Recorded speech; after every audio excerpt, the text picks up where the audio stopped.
Hello, sports fans. Jim Coyle with Indiana Sports Beat Radio. Thank you for stopping by our YouTube channel. Make sure to hit the subscribe and notifications toggle so you never miss a thing. All of our content up here every day. Looking forward to it. Thank you, and we'll see you on the radio. Welcome to Indiana Sports Beat Radio, brought to you by the Hard Truth Distilling Company in Brown County, Indiana. So for the thousands in attendance and the millions watching around the world, it's time! 3 on the way.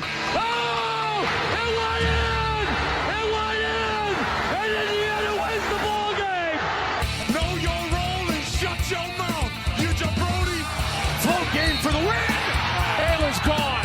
Come on, touchdown, Indy! Woo! America! They got I know you. team now. It's pretty simple. I win. Google me. You know that I'm the cream of the crop. Oh. Now, from the Hard Truth Studios, here's Jim Coyle. Welcome back to the Hard Truth Distilling Company Studios on this Wednesday, and that means the great Rick Bozich from WDRB.com is with us. Make sure you're giving him a follow and keeping up with all that he puts out because it is plenty. I don't even have to bring up the comparisons of Michigan. Nothing to do with Dusty May even, but that's a double hit right there. Actually, Michigan, new coach, new team, they're in first place. Not only that, Dusty May, a coach Indiana, probably should have taken advantage of getting for so many different reasons. But Pat Kelsey, Louisville, Mark Pope, Kentucky, and I'm sure you have others that. Chris Beard, second year in at Ole Miss, takes that. Don't get me started on that one. Oh boy. Todd Golden, Florida. There's a bunch of them. As far as, boy, you know what? There's no point in not looking into the future because I don't think there's a question that change is coming. We've kind of passed that point. Where does Indiana go next? Because they really have to get this one right. They have fumbled the ball. Tom Crean was not a fumble. Tom Crean brought Indiana back. Hell, he had them ranked number 1 in the nation from the dump. But then Kelvin Sampson, I don't know, was that a bad hire? No. Yes and no. No, from the standpoint that he's obviously been a winning coach and what he got in trouble for from the NCAA's minor compared to some other things that have happened and no longer illegal. But it was a bad hire from the standpoint of you did hire a coach who got in trouble with the NCAA at the time and then broke the same rules. So he had a reckless disregard for running the program the way it should have been run. But, Archie Miller, I thought was a good hire. But it didn't turn out to be that way for whatever reason. And, he, in many ways, was miscast for the job because of his personality. I don't think he wanted to embrace the part of IU basketball that every coach who's there has to embrace, which is you're the face of the university in many ways. Maybe Kurt Cignetti will take some of that pressure off you now because of what he's done with IU football. But I don't know. I've looked down the list of different guys and nobody really jumps out. I saw that Jeff Goodman already last night tweeted out something about Scott Drew. I see Scott Drew as a guy who uses other jobs to get more money or enhance his job at Baylor. He didn't go to Kentucky or Louisville. Why would he come to Indiana? That didn't make any sense to me. No, I keep my pick is Chris Beard. And I know that I get some pushback on that. And I'm like, look, he gets a second chance in life. And I know he had an issue when he was at Texas. He paid a heavy price. But now it's time to move forward. He is a winner. He's won everywhere he's been, and he's young enough to where he would be around for a while. he's successful. And this would also check a box that that I don't think needs to be checked at all, but it checks the Bob Knight box unbelievably, because he's a former assistant to Bob Knight, but most importantly of all, he wins. And he wins in this day and age, and he wins quickly. If he can turn a program like Ole Miss around, they don't have any basketball tradition or history. What the hell would someone do at an Indiana? Yeah, I think I told you I was on the day after they played here against Louisville, and I've heard a lot of different things about Beard, pro and con. I know he's a phenomenal coach. There's some people that don't like him for a variety of reasons and don't think he would work at IU. But I'll just say this: from the 8 or 10 minutes in the press conference, he was impressive in terms of answering questions, and wasn't a smart aleck or anything like that. And he listened to what the questions were and explained them in reasonable ways. And it's watching his team play. I mean, they played defense. They were connected. They weren't careless with the ball. There wasn't any question about their effort. They beat Louisville pretty convincingly, and they're good. So whether or not the university would hire him because of what went on in his background, I don't know. But he, in terms of just basketball coaching, I doubt if you can get many guys better than Chris Beard. I mean, he's been to the national championship game at Texas Tech. And how long does he have to carry carry that cross? Right. Like I said, he paid a heavy price, and he lost his job and sat out for a year and had to go to Ole Miss. So I think Indiana has to look at something. Do they want to win? And I'm not saying win at all costs and bring in the devil or something like that. You don't have to do that. You can go make a good hire. And it may not be Chris Beard, but I'm just using him as an example. You get somebody like that, Indiana starts winning next season. I don't know what they would do as far as making a run, but I would bet that they make the tournament next season, because we've seen too many coaches do it. And there has not been a program more suited for benefiting from NIL and the transfer portal than Indiana basketball. It was the golden ticket to get back to being what they were. I mean, Dusty May and Mark Pope and Pat Kelsey are all doing it this year in year one, with Kentucky and Louisville specifically entirely new rosters. And Pope even got hired late in the process. So yeah, it can be done. Just got to settle on the right guy. And that's, like I said, I mean, the decision they have to make is, do you want to wait and do it at the end of the year, or do it now? Put somebody else in charge and see if you can still salvage some of this season and, give the fans a reason to re-engage. Because if you don't, I mean, how many more nights are going to be in that building like the one that were there last night? I mean, once that kind of behavior starts, it's not going to stop if they see another 55 to 28 first half against somebody, and they're Purdue, or especially if it's Purdue or Maryland could do that to them. There's some other good teams in the Big Ten that come in there and do that to them. Yeah, the schedule coming up, the next couple, they've got back-to-back road games. Then they play against a Maryland team that is beatable. After that, it gets real. 5 out of 6 the next games. 5 on the road. I mean, I think well, I know that they have back-to-back road games, but then they come home against Maryland. But after that, they play 5 out of 6 games against ranked Big Ten teams. The one that's not ranked is at Wisconsin. So that may be the hardest for them to win it of all. Yeah, I mean, it's at Ohio State, at Northwestern, Maryland at home, at Purdue, at Wisconsin. So 4 of the next 5 are on the road. They could easily lose all 5. They might win 1.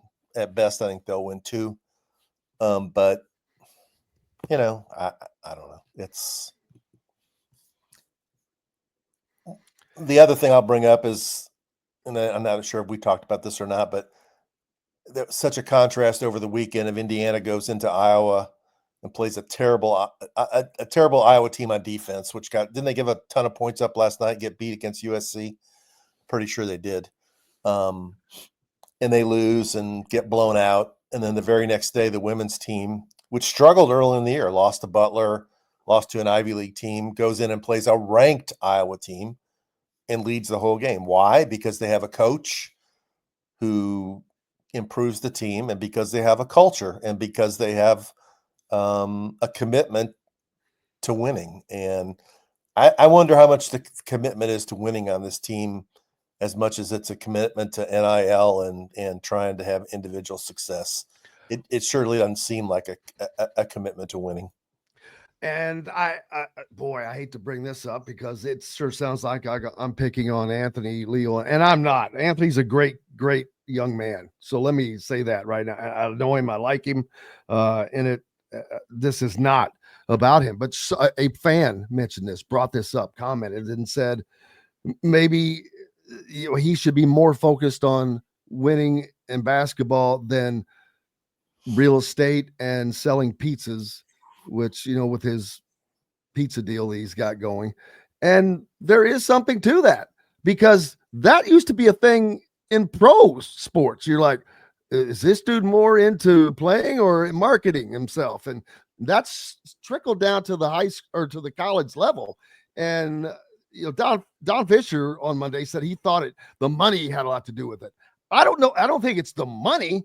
It's just the players, because I'm pretty sure players on Kentucky or Auburn or Ole Miss or Iowa State, they're all getting paid, people. Kansas, you think Kansas doesn't have the biggest they're like the New York Yankees of college basketball, man. They're not having those issues. Iowa, for the record, gave up 99 yesterday and lost to USC. Indiana scored 60 on them. No, you're right. And Leal, hopefully learned from his lesson of don't push back on the fans and tell them to chill. He did it again last night, though. Yeah. As a matter of fact, that it came right after the question I asked, so I should be able to just run this.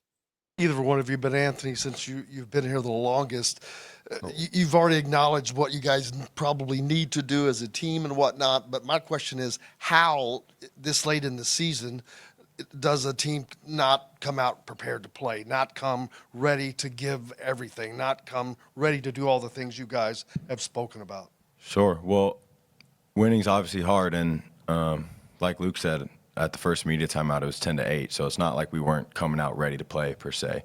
I think it's just understanding how hard winning is and what it requires, and the fact that you have to be able to sustain punches, remain composed, and take the runs, because it's a game of runs. And we have to get better in that department, and just remaining composed, staying true to our scouts, staying true to our offensive concepts and the things that we've had success with in the future. It just can't be done in spurts, and it's got to be able to be done when it gets tough. So I think that's really what it comes down to, and hopefully we'll be able to put that together. Last question, Luke, the crowd was pretty restless tonight. Even from the beginning of the game, before the game even started. Just, I guess, what do you say to the fans, who are reacting and lashing out almost the way they were tonight, and I guess for why they should stick by you? Yeah. I understand it. We got embarrassed. We have to wear this jersey with more pride. As Indiana basketball players, this program is too historical and too great to be represented like that. But to all those fans that were booing and are so negative on social media, just don't switch sides when we get this thing turned around. We all got the confidence in our teammates, got the confidence in our coaches. So just stay on that side when we start being successful again. Agreed. Agreed. I was like, oh, dude, why did you do that? I was like, come on. Because I heard that in my ear immediately, and I'm like, man, come on, man. I mean, they're spending too much time looking at that stuff. I mean, that's my takeaway. That stuff's all irrelevant. You think that Illinois players didn't get criticized by their fans on social media when they lost to Southern Cal over the weekend? I mean, I'm sure they did. Do you think that, North Carolina players aren't getting roasted by their fans on social media when they lose games they shouldn't lose? It happens NFL, it happens everywhere. But you can't that can't be any part of your equation as a college basketball player, and it needs to be. you gotta put all that stuff behind, and you can't. The praise is irrelevant too. I mean, it's not, none of it's relevant. Just do your job and work on your craft and get better and build a team culture where there's enough pride and competitiveness where games like that don't happen. I mean, that's the way you have to approach it. Joe says that he would say IU has a higher probability of not getting to the Big Ten tournament than making it to the NCAA tournament. Well, you don't get to the Big Ten tournament, you're not going to the NCAA. That's a fact. But I don't see this team missing the Big Ten tournament. Only how many teams don't go? Three. Only because of Minnesota, USC, and I forget who the other one was. Rutgers is falling into that category. Rutgers is falling, but they got a big win the other night. So, but I forget who that third team is. I don't expect Indiana to be that far down. They will be a first day play Northwestern team. Is the other one who Indiana plays. So, I don't see that happening. I definitely do not. I've said this for weeks. I definitely don't see this team is not going to the NCAA tournament. That's not going to happen. Their net ranking is now 64, Rick. They dropped 4 spots after last night's game. So I honestly, gosh, I would make the move now. I really would, because who would you put in charge? Calbert Chaney. Only with my only fear from that is you'd have a bunch of Indiana fans that would want him to be made the permanent head coach afterwards. They have to go hire a proven winner. There no tryouts, they can't afford. I don't think they can afford to get a Pat Kelsey. Although they need to change the entire regime, though. I mean, they need to bring in new trainers, new doctors, new strength and conditioning. Well, you still have Archie Miller holdovers on the coaching staff. Well, I mean, you have longer than that. I mean, you got to have. It's got to be a whole new. It's got to be a total scrub, just like it was with Signetti. You bring in all the guys. He kept Bostad because he wanted to. Other than that, it's a whole new deal, and that's the way it's going to have to be. They're going to have to rethink the way they do things because this isn't working. Well, speaking of which, a third ex-player has joined that lawsuit against Indiana. And was it John Flowers? Yeah, he transferred out and went to UNLV, and this is way back in the Bob Knight days. But also, the amended suit now includes Tim Garl, the trainer, long time trainer, only because he knew about it. Everybody knew about it. I mean, the players, they would all make fun of each other. But now you've got him named in that. He's been around for a long time. Indiana has become a good old boy network, not just in coaching, but throughout athletics. Like I said, they need to do what they did with football and Signetti. And I'm sure Terry Moore brought in all her own people when she came and took over too. You got 2 really good coaches on that staff there who built programs where there was nothing, and talk to them about what they need to look for in coaches, what they value, what's important. You got 2 really good resources there. They can tell you because they're getting it done. And the basketball program is massively underachieving. And you have to make a change. Otherwise, how are you going to get people to give them the NIL money they gave last year? This team, I don't know what the actual figure is. It's never what people report, but I know it's up there. These guys are all making crazy money, and they're not putting out the product that they're getting paid for. So that whether they weren't getting paid though. I mean, it's not what the standard of Indiana basketball is. There's a standard of what it needs to be. And as I said earlier on, even when Tom Crean was hopelessly outmanned that first year, they weren't getting embarrassed like that. No, and I thought about this last night as well. Michael Kay says losing doesn't seem to upset Woodson. He just gets bewildered. I agree with that exactly. I agree.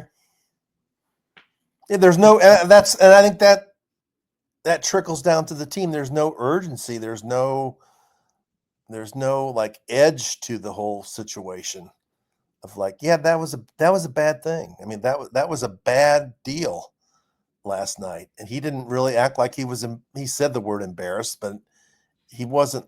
He blew off Fish, right? I mean, how does that happen? Oh yeah, I forgot to mention that. I wanted to mention that when I was talking about getting the technicals and kicked out of the game. He did the same thing. He ran away and did not want to answer to it. And I'm like, what the hell?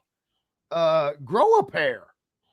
Well, I mean, the people that are still listening after a blowout are really committed fans. They want to hear what you have to say, right? And you're getting paid to do it. And you're insulting them because they want to know what's going on, and it's part of your job to tell them.